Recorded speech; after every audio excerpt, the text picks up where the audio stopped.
When I arrived at Yale in the fall of 1974 for postgraduate studies, I got off to a rather slow start thanks to my own intimidation and little uncertainty about my thesis plans. Once I began to notice the frequency of the owl motif in the college Gothic architecture of the university and its various colleges, each one a campus within the larger campus, I began collecting them. At first this was chiefly a displacement activity, giving a little structure to counterbalance or distract me from my lack of confidence in being there. It wasn't long before the intimidation faded and my dissertation research gelled, so the reason for the displacement activity was gone. But by then I was so much enjoying the hunt that I continued owl spotting for the whole 3 years. By the time I marched in Yale's 275th graduation exercise, I had tallied around 75 species of owls among its hallowed halls and graven walls, such as the great copper owl weather vane atop Sterling Library, the roundels of owlish gargoyles encircling the law school's crocketed towers, and various carved owlets on door panels, reredos, and moldings. In the absence of actual owls, they served well as a distraction from the heavy academic work.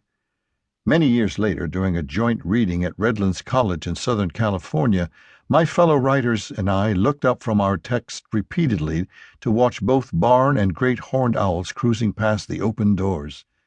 Had Yale been like that, perhaps I never would have finished my studies. The elegant blend of art and natural history represented by this indulgent pursuit remains for me nearly as memorable as Professor Charles Remington's inspired lectures on evolution, watching Meryl Streep's student performances in several drama school productions, and that first real-life Snowy out on the frigid shore of Long Island Sound. In the 40 years since, how very many owls have graced my days and nights. Downy baby-grayed horns and barns in the basalt rimrock of eastern Washington, banshee-voiced tawnies in the Somerset countryside, a bouncing, big-eyed, burrowing owl peeking over a road crest at dawn where I'd been sleeping on the opposite verge during a very slow hitchhike across the western United States. Short-eareds cruising the Skagit Flats in company with northern harriers and red-tailed hawks and tens of thousands of snow geese. Particular pygmies and screeches in particular tree holes, faithfully present year after year. The barred owl of British Columbia, whose shrill "Who cooks for y'all" convinced a credulous young enthusiast that he had finally recorded Bigfoot. The still life of a great horned owl hunched in the crotch of a willow in a Wyoming winter landscape that I mistook for a bobcat, and the one that cleaned out our hollow tree of its flying squirrels, one broad gray tail on the lawn every morning until they were gone, and then moved on. The barn owl that stooped at my cat, and the one I helped restore to its parents and siblings inside the gable of a very high barn after rehab.